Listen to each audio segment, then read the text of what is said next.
చౌడు భూములు ఏడున్నా సరే ఫస్ట్ ఇందులో 2 రకాల క్యారెక్టరిస్టిక్స్ ఉంటాయి. ఒకటేమో నీళ్ళను పట్టుకొని నీళ్ళని కిందికి పోనీయదు, అది ఫస్ట్. అది అంటే రేట్ ఆఫ్ పర్కులేషన్ అనేది ఒక ఐడియా వస్తుంది. రెండోది పిహెచ్. సో కాబట్టి మీరు 2 టెస్టింగ్లు, ఒకటేమో టైం రిలేటెడ్ వాచ్ పెట్టుకుంటే చాలు మనకు తెలిసిపోతుంది. ఒకటి అది అంటే క్యారెక్టరిస్టిక్ చేంజ్ అయితే ఆటోమేటిక్గా అది ఫాస్ట్గా పర్కులేట్ కావాలి. రెండోది ఏంటి, పిహెచ్ మామూలు పిహెచ్ మీటర్ పెట్టుకొని నీళ్ళని టెస్ట్ చేయొచ్చు. పోసిన నీళ్ళు ఏం పిహెచ్ ఉన్నాయి. అయితే మీరు లోకల్ నీళ్ళు పోస్తే మీకు తేడాలు తెలివాయి.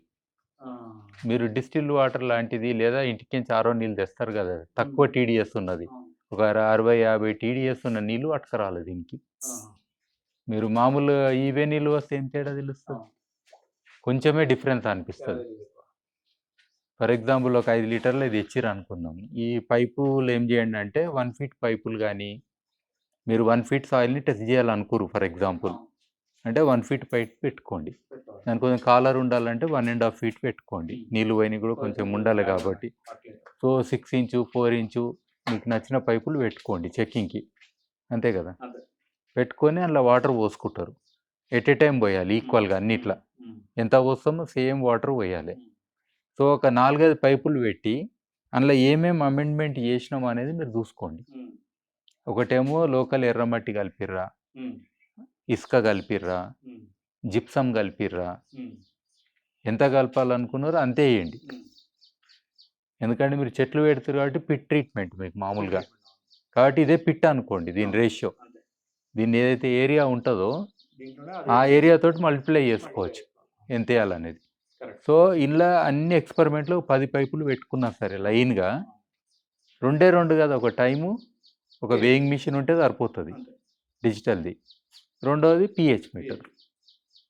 ఆ 2 పెట్టుకొని మీరు ఒక 10 రోజులు చెక్ చేస్తే ఎగ్జాక్ట్లీ మీకు ఫామ్లో దొరుకుతుంది, మినిమం ఫామ్లో దొరుకుతుంది. ఇది బెటర్ అని మీకు అనిపిస్తుంది. అప్పుడు దాన్ని ఏం చేయండి అంటే ఆ కంపోజిషన్లో చెట్లు పెట్టండి, మిగతా కంపోజిషన్లో కూడా చెట్లు పెట్టండి ఏదో ఒకటి ప్యాకెట్లల్లో. అర్థమైంది కదా, రెప్లికేట్ చేయొచ్చు కదా ఆ కంపోజిషన్ని. అవన్నీ మళ్ళీ ప్యాకెట్లలో చెట్లు పెట్టండి. చెట్లు పెట్టి మళ్ళీ చెట్ల గ్రోత్ కూడా చూడండి. చెట్లు అంటే ఏంది, పెద్ద అవసరం లేదు. కూరగాయలు ఉంటాయి కదా మనకు, ఆ కూరగాయలు విత్తనాలు పెట్టినా సరే అది ఫాస్ట్గా పెరుగుతున్నాయా స్లోగా పెరుగుతున్నాయా ఇట్లా అంటాం. మీకు కావాలంటే కోకోపీట్ వేసుకోండి, హ్యూమిక్ యాసిడ్ వేసుకోండి, అంటే మీకు రకరకాలు చెప్తున్నాను నేను. అట్లనే గోమూత్రం అనండి, పంచగవ్య అనండి, మీకు ఎన్ని ఉన్నాయి అన్ని ఇలా కాంపోజిషన్లు వేయండి. ఒక దాంట్లో వేయాలంటే వేయండి, ఒక దాంట్లో వేయొద్దంటే వేయకండి. ఒక 10 పైపులు పెట్టి మీరు ఎక్స్పెరిమెంట్ చేసుకుంటే ఒక ఏరియా ఖతం అవుతుంది. ఫర్ ఎగ్జాంపుల్ మీకు 3 బ్లాక్స్ ఉన్నాయి, ఇక్కడ first block, second block, third block ఉన్నాయి. మీకు సాయిల్ టెస్ట్లో కూడా వేరియేషన్స్ ఉన్నాయి. సో మూడిటికి మీరు రెప్లికేబుల్ చేస్తే మీకు ఎగ్జాక్ట్లీ ఈ ఏరియాలో నేను ఏం అమెండ్మెంట్ చేయాలనేది తెలుస్తుంది. సో అట్లా మీరు చేసుకుంటే ఇది ఈజీ మెథడ్ అని, ఇంతకంటే సైన్స్ ఉండదు. ఎందుకంటే మీకు సాయిల్ టెస్టింగ్ పోవడం ఇది డిఫరెంట్ థింగ్. యాక్చువల్గా what is released from soil can be tested, but what is not release cannot be tested. For example I'm holding something very strongly. For example మట్టిలో నేను గట్టిగా పట్టుకున్నా, నాకు చౌడు గుణం ఉంది. గుణం అంటే ఏంది, జిద్ది, నేను నేను పట్టుకొని ఉన్నప్పుడు నువ్వు సాయిల్ కెమికల్ ల్యాబ్లోకి పోయి దాన్ని గుంజి నేను ఇందులో ఇది ఉంది ఇది ఉంది అని ఎట్లా చెప్తాం. అందులో బంగారం కూడా ఉండొచ్చు, నీకు తెలియదు. లాకర్లో పెట్టినట్టు ఉంటుంది, లాకర్లో పెట్టినట్టే కదా. సో ఇది అంతా లాకర్లో పెట్టినట్టే. సో ఈ ఫిలాసఫీ అర్థం చేసుకోవాలి. అయితే ఒకసారి మనకు ఆ పర్కులేషన్ రేట్లు పెరిగితే కూడా చౌడు భూములలో ఆటోమేటిక్, ఎందుకంటే మీకు నీళ్లు లేని దగ్గర ప్రాబ్లం, కానీ నీళ్లు ఉన్న దగ్గర పర్కులేషన్ రేట్ పెంచితే ఫ్లషింగ్ అవుట్ అవుతుంది అది. సో ఫ్లష్ గానికి రెండో పద్ధతులు ఏంటంటే డ్రైనేజ్ సిస్టమ్స్ క్రియేట్ చేయడం. ఎప్పుడైనా 2 ఉంటాయి, irrigation and drainage. Water loving కండిషన్స్లో క్యుములేటివ్ అవుతుంటుంది. సో ఇరిగేషన్లోనేమో ఫ్రెష్ వాటర్ రావాలి. ఫర్ ఎగ్జాంపుల్ వర్షం నీళ్ళు అనేది ఫ్రెష్ వాటర్, వర్షం పడ్డాక మట్టిలో కలిసినాక పోయే నీళ్ళు డ్రైనేజ్ వాటర్ ఫర్ ఎగ్జాంపుల్. అప్పుడు ఏమవుతుంది, మంచి వర్షాలు పడుతున్నప్పుడు మీరు ఎత్తు పెట్టండి, చెట్ల దగ్గర ఎత్తు చేయండి. చేస్తే ఏమైతే అంటే నీళ్లు పడ్డప్పుడు చెట్టు మొదల్లో ఉన్న 4-5 ఇంచులు ఏదైతే ఉంటుందో అది కడిగినట్టు అవుతుంది, అవి కిందికి వస్తాయి. ఈ కింది నీళ్ళు మీదకైతే పోవు కదా, కాబట్టి ఆ మౌండ్స్ అనేది క్రియేట్ చేయండి చెట్లకు. చేస్తే అప్పుడు ఆ నేచర్ అనేది ఆ మౌండ్‌లో ఉన్న 4, 5 ఇంచెస్ ఏదైతే ఉందో టాపు సాయిలు ఆ! అయితే మౌండ్ పెంచుకుంటూ వెళ్ళాలి బెడ్. చెట్టు పెరిగిన కొద్దీ మౌండ్ బెడ్ పెంచాలి. చిన్నగున్నప్పుడు ఇట్లుంటది. కానీ దాని క్యానపీ ఏడుందో ఆ లెవెల్‌కి మౌండ్ రావాలి. సో, పెద్దగా అయినప్పుడు అది పెంచి మళ్ళీ మిగతా డ్రైనేజ్‌లు ఇయ్యాలి. కావాలంటే మీరు అండర్ గ్రౌండ్ పర్ఫోరేటెడ్ పైపులు పెట్టి కూడా వదిలేయచ్చు. Under ground. అంటే డ్రైనేజ్ అది పర్ఫోరేటెడ్ పైపులు ఏమైతాయంటే నీళ్లు గుంజుకుంటది. ఆ డ్రైనేజ్ పైపులు నిరంతరంగా వెళ్ళిపోతుంటాయి. ఎందుకంటే మీకు ఇక్కడ సీపేజ్ వాటర్ ఉంది. 2 ట్యాంకుల మధ్యన ఉన్న ప్రాంతం కాబట్టి మీకు సీపేజ్ వాటర్ కూడా అన్నెసెసరీ ఎక్స్‌ట్రా రావద్దు. ఎక్కువ రావద్దు. కాబట్టి అది ఆటోమేటిక్‌గా వెళ్ళిపోయేటట్టు కూడా మీరు పర్ఫోరేటెడ్ పైపులు వరిసేది కూడా ఒక ఆలోచన చేయొచ్చు ఉంటే. మనం ఖర్చు పెట్టుకోగలుగుతాం. లేకపోతే డ్రైనేజ్ సిస్టమ్ చేసి నేను మౌంట్స్ అనేది చిన్నయైనా సరిపోతాయి. ఎక్కువ పెట్టాలంటే చిన్నవి పెట్టాలి. లేకపోతే పెద్దవి చేసి లేదా డ్రైనేజ్ ఛానల్స్ అనేది క్రియేట్ చేసుకోవాలి తప్పదిగా. స్లోప్ ఉండాలి. మళ్ళీ అది వాటర్ లాగింగ్ కండిషన్ కావద్దు.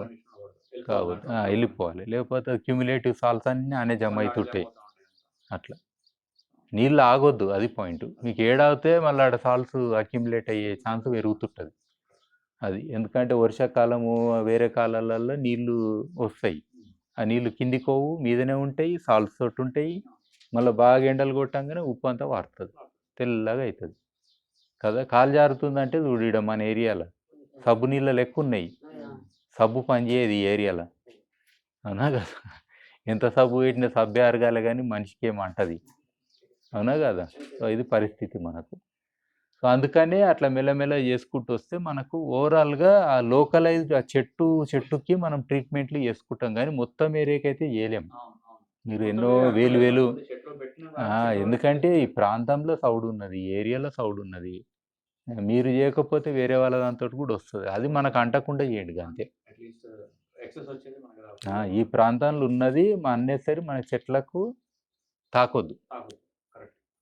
ఇంతకంటే సింపుల్ లేదు. తర్వాత ఇక మీకు ఈ మైక్రోబ్స్ అంటాము ఇవి దొరుకుతాయి. అవి యాడ్ చేసుకోవచ్చు.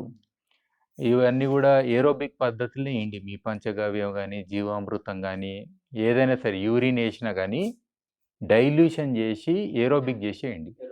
డైల్యూషన్ అంటే ఒక్క భాగానికి 8 భాగాలన్నా నీళ్లు కలపాలి. అదే 8, 10 ఇంతలు మనిషి మూత్రమైనా సరే 8, 10 ఇంతలు మనం కలపాలి నీళ్లు. అది డైరెక్ట్ వేస్తే మాడిపోతుంది చెట్టు. ఏ మూత్రమైనా పవర్ ఉంటుంది. అవునా కదా. అట్లనే మరి బొగ్గులు వేసిన దానికి ఏం కాదు చూసిర్రా. మనం బొగ్గులు వేసింది తెల్లగా అయింది ఆల్రెడీ. అది కనబడుతుంది నీటికి. ఇప్పుడు అవతలది చూడు ఇంకా తెల్లగా అయింది. అయిందా లేదా. ఎర్రగా పోయి పసుపు పచ్చి అయ్యింది. అది తెల్లగా అయిపోయింది ఆల్రెడీ. అయిందా లేదా.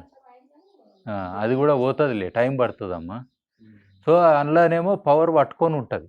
చెట్టుకి వెంటనే ఇయ్యదు మొత్తం పవరు. అర్థమైంది కదా. అట్లా అన్నట్టు అది. సో అది కూడా మనకు చెట్టుకు ఇది ఎక్కువ లాభం. డైరెక్ట్ మనం ఇట్లా నీళ్ళలో కలిపిచ్చింది సగం కొట్టుకోపోతుంది. అదే అర్థమైందా. ఇది ఎట్లా అంటే ఎవరికైనా ఇంటికి వస్తే ఒక ప్లేట్లో పెట్టినట్టు, ఒక గిన్నెలు ఇచ్చినట్టు. అవునా కదా. ఈ తీర్థం ఎంత తాగుతాం, గింతే తాగుతాం. పులిహోర ఇంత తింటాం. ఎందుకంటే అది పట్టుకోనీకి ఉంటుంది. మరి మూత్రం ఏడ పోస్తే ఎక్కడ పోయిందో మరి. లీటర్లు మన ఆవు పోయాలి కష్టపడి, అది ఏనో కొట్టుకొని పోతుంది. గాలి కింద పోతుంది, ఇంత వేరే మంది పొలాలలో పోతుంది, ఇంత చెట్లకు పోతుంది. మన చెట్టుకు మాత్రం అందదు. అంతదా.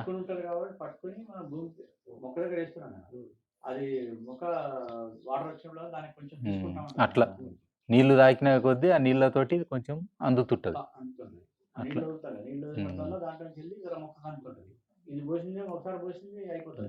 అట్లా పోతుంది. మనం ఏదో పోసినామని పెద్ద ఫీల్ అవుతాము.